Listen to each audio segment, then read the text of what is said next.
This is greytFM, a podcast series by Great HR, produced by Timber Media. You know, it's no longer a question of what AI can do. It's all about integrating it into our workplaces, our life, and day-to-day seamlessly, essentially now becoming a question of national infrastructure. Welcome to Great FM, everybody. I'm your host, Ahalya. And I know that was quite a dramatic statement to start the episode with, but it really is true. Take the Middle East, for example. Governments are investing billions into AI, digital public services, smart cities, and knowledge economies. But one thing still remains true, and that is that technology alone doesn't create transformation. It's the people that use and implement the technology that do. And that places HR at the center of one of the region's biggest strategic challenges today, which is building a workforce that's genuinely AI ready. But I think it's important for us to honestly start at that basic question. What does AI ready even mean?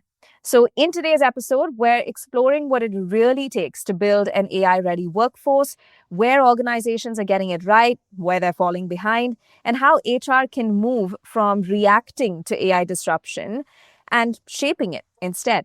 So helping us unpack all of this is Reyhaneh Khalilpour, an AI HR transformation consultant with over 18 years of experience in the field. Honestly, the perfect voice to help us navigate this topic. Hi, Reyhaneh. Welcome to Great FM. It's such a pleasure to have you on the show today. Hi, thank you very much for having me. It's a pleasure to be in your podcast. Of course, wouldn't have it any other way. So I think the best place for us to start is really with that big question, Reyhaneh. How would you define an AI-ready workforce, beyond simply just giving employees access to AI tools? I think we're far beyond that point now. I think if you stop at access, you're just giving people a faster horse when they need a rocket, basically. Mm-hmm. An AI-ready workforce, in my opinion, isn't about software licenses. It's about basically a fundamental shift in cognitive habits. I usually define it by 4 core non-technical pillars. The first one is algorithmic intuition, which is basically an understanding AI is a prediction engine, not a truth engine. Mm-hmm. The second one is problem decomposition, which is the ability to break complex tasks into prompts. And third one is data interrogation, triangulating AI outputs against reality, which is very important. And the fourth one is ethical guardrailing, which is very, very important. The ready employee is no longer a creator. They're basically an editor, an auditor, an architect of the business workflows. I think we need to stop measuring usage stats and start measuring the quality of the human in the loop output. And I think one example is instead of training for HR, instead of training recruiters only on AI sourcing tools, we basically teach them how to redesign the hiring process. Identifying repetitive bottlenecks, improving job description, evaluating AI recommendations, and using insights to make better hiring decisions, basically. Yeah, absolutely. First of all, I really love the breakdown there of what AI actually can be responsible for and, its impact in our lives today. It segues perfectly into my next question because, when we talk about HR's involvement, I think it definitely has to go beyond giving access. I think one of the biggest mistakes that a lot of organizations are making today is thinking that training people in AI use is where the buck kind of stops, right? But it seems like a pretty reductive solution at this point. So what foundational skills should HR be prioritizing if they want employees to thrive in an AI-powered workplace beyond just how to use the tool? Basically, I think it's shifting from job replacement to job reinvention. Fear is a natural response to uncertainty. So I really don't suggest that we dismiss it. We need to harness it. The conversation shouldn't be, will AI take your job, but how can we use this to remove the parts of your job you hate? Everyone has drudgery, repetitive tasks like data entry, redundant summaries, scheduling, and all that. I think when we frame AI as a tool for job reinvention, we're giving employees permission to reclaim their time for high value human work, which is strategy, empathy, creative problem solving, conflict resolution. It's not about doing more with the same people. It's about doing more of the human work that AI physically cannot do. I always say that we shouldn't frame AI as a replacement. We should frame it as a personal assistant you could never afford. One that takes the worst part of your day and handles them for you, basically. I will get into 2 points. First, how leadership expectations, I think, must change, and also the AI literacy as a core competency. I think the era of the command and control leader is officially over. In an AI-enabled workforce, managers need to become curiosity coaches. If a leader claims they have all the answers, they're basically a bottleneck. So a modern leader should be comfortable saying, I don't know, let's see what the data says. And they also need to provide psychological safety, which is also part of HR's task as well, which is the most critical ingredient, I think. If your team is afraid to break something while testing an AI tool, your organization will never innovate. The leader's job is basically to create a safe sandbox where experimentation is rewarded and not penalized. I know that a lot of CHROs at the moment are in charge of AI transportation and implementation in their companies. So in the AI age, I think the most dangerous leader is the one who thinks they need to have all the answers. And the best leader is the one who asks the best questions. And regarding the AI literacy, which, as you outlined as a core competency, I think absolutely is a core competency.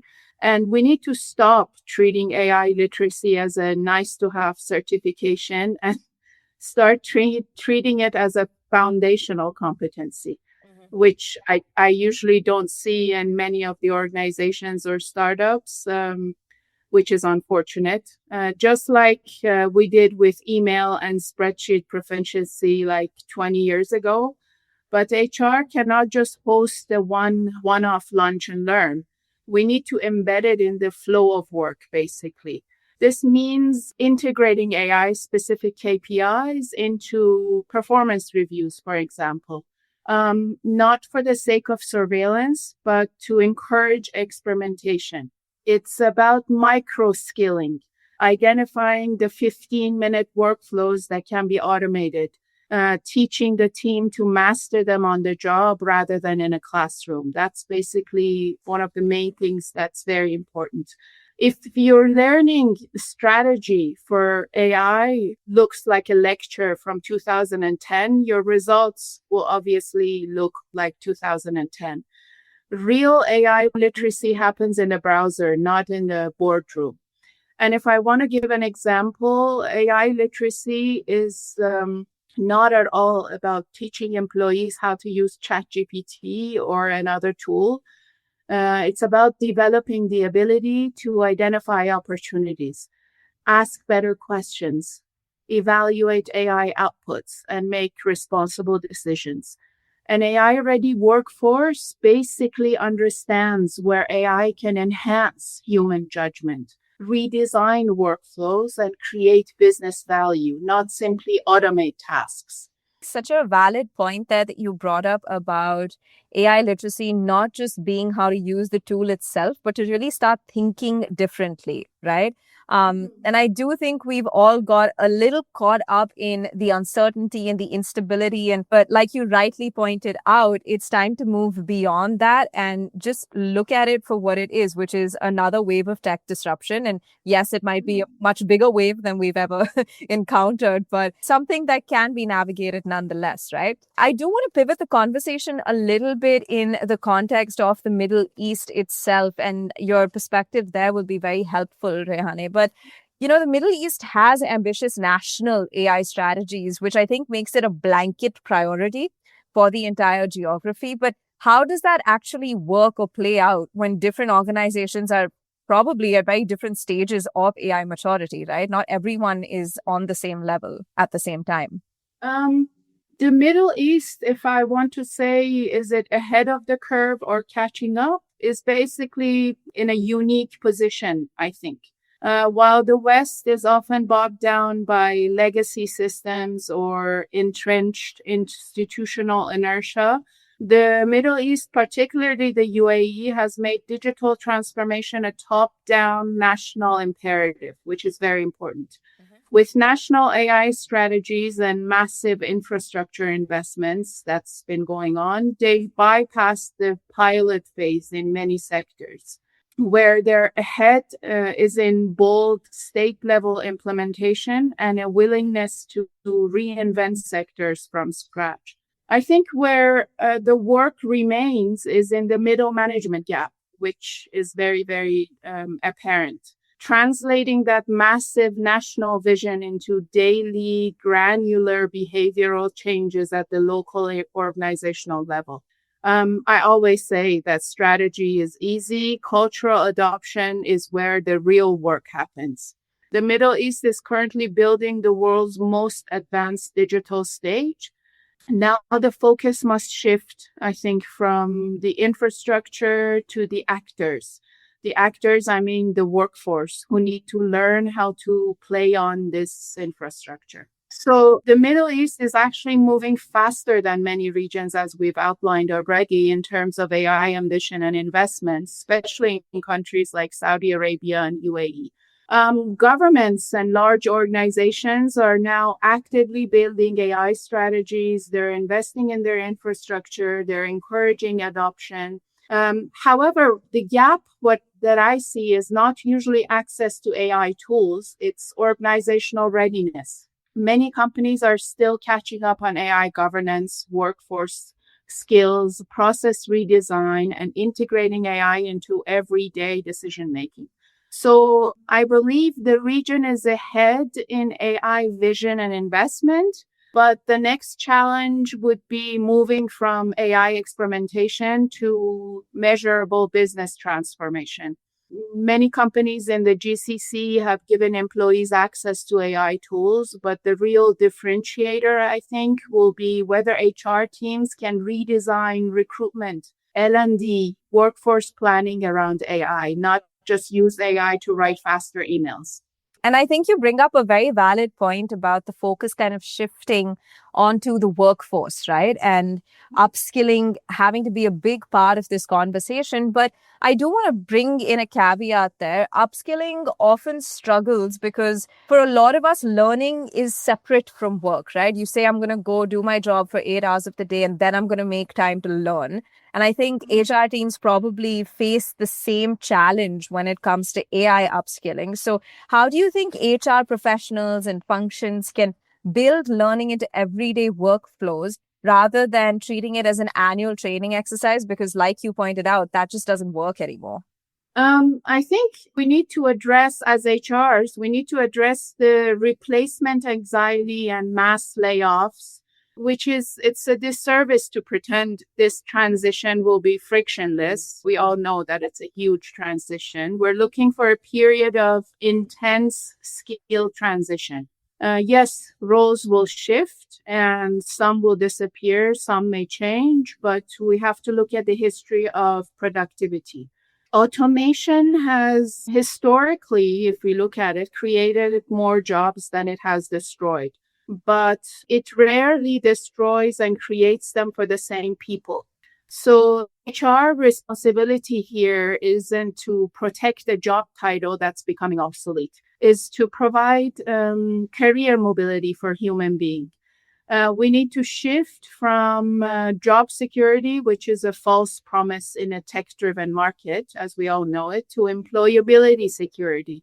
Companies that try to slash their way to efficiency using AI will lose, I believe, their institutional memory. Companies that retrain their people, their workforce, will be the ones that actually survive the decade.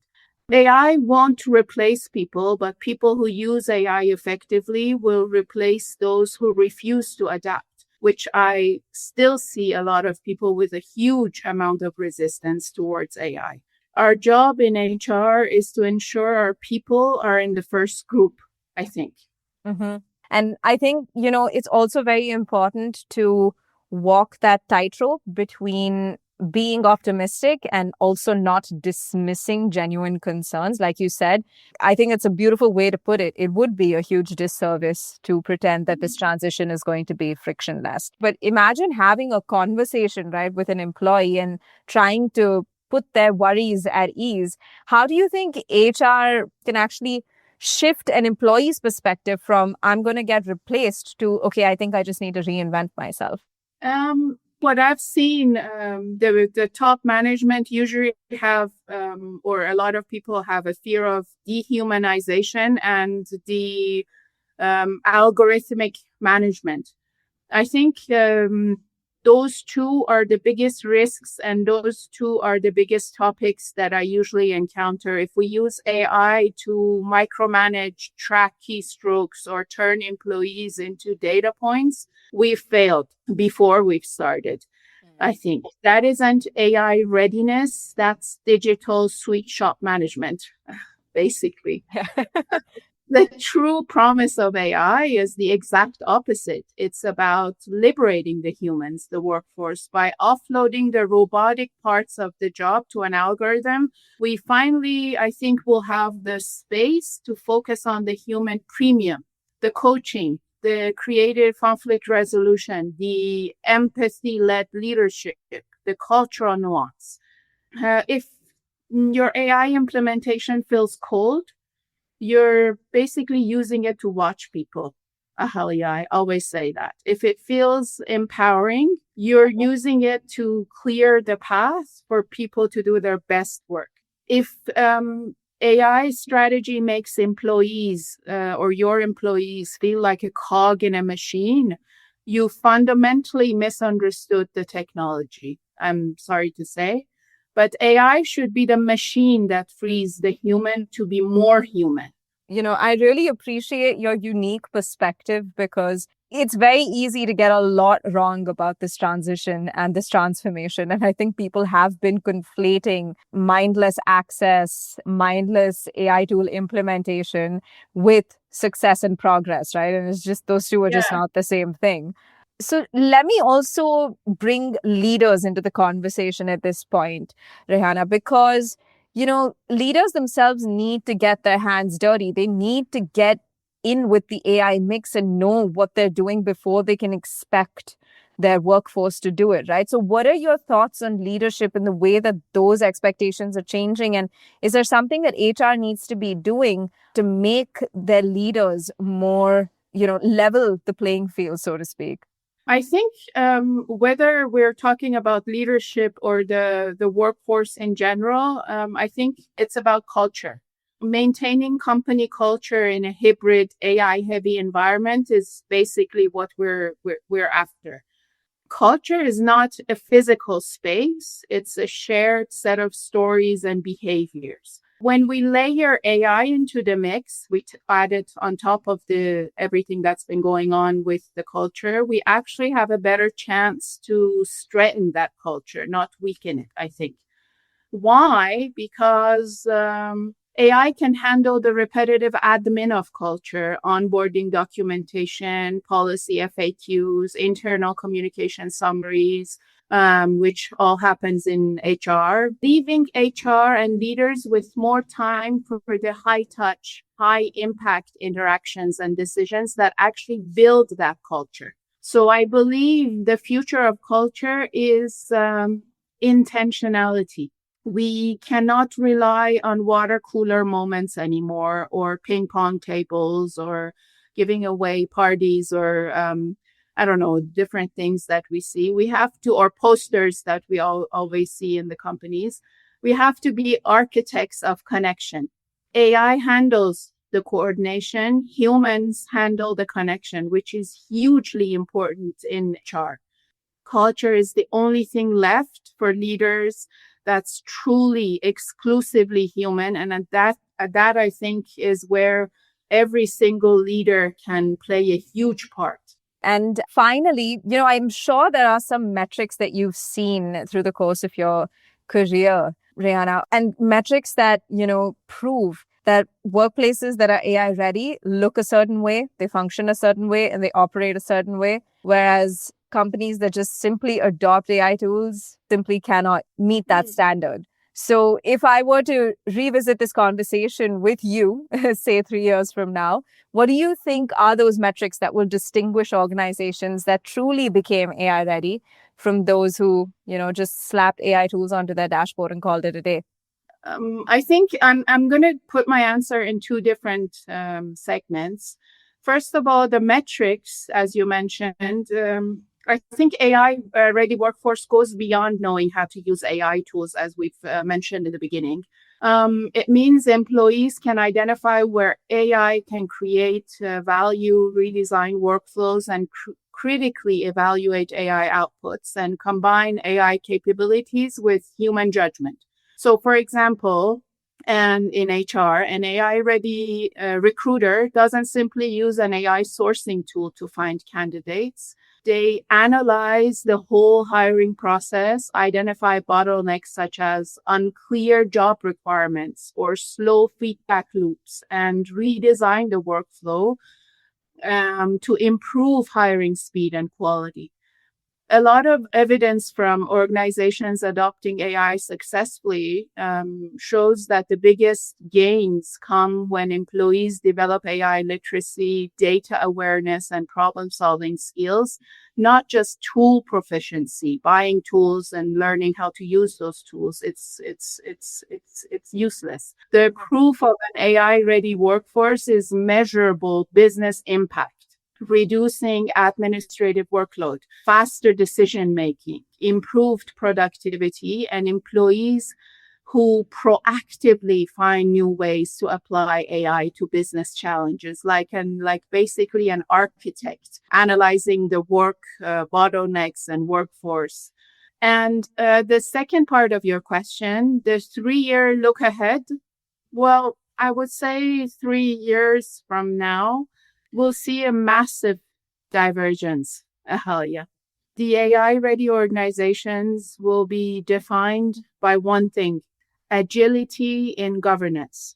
While those behind will still be trying to force-fit AI into rigid, old-school HR silos, the winners will have obviously integrated AI into their culture of inquiry. They won't be talking about tools. That's for sure.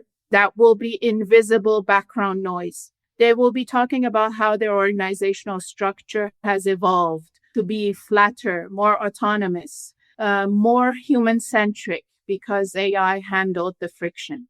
They will obviously have successfully rebranded themselves from companies that use AI to AI-native organizations. To give a takeaway, I think 3 years from now, the term AI ready will be redundant.